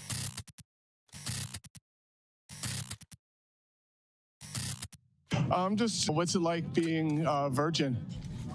Pretty rad. What's your count? I'm a father. Yeah. Proud father. Yep. We have a website, patriotfront.us. Oh, I've heard of Patriot Front. Yeah. Yep. It's a group of incels. Yep. What's it like being a incel virgin? I wouldn't know, sir. Yeah. Yeah, I wouldn't know. What's your body count? Doesn't matter. I'm at the March for Life in DC, and usually Patriot Front just runs in and out of things. They're just chilling here. They're literally just handing out flyers to folks. Yeah, like, and the people at this march are totally fine. No with one is phased. No one is phased by Patriot Front being here. Normally Patriot Front marches and then they... Okay, it's unacceptable that Walter literally went to the March for Life rally with a woman, especially to ask them if they f***. This is BM, bad manners. You're flexing. You're flexing that you are capable of being around a woman. Okay? This is completely unacceptable. I understand why these people feel a certain type of way. Okay? It's messed up. Not everyone has the capacity to talk to women and maybe even physically be around them without immediately repulsing said woman. Okay? Showing that off is basically a flex and not even a subtle one and totally messed up, in my opinion. How motherfuckers start moving after getting in a relationship? He's mocking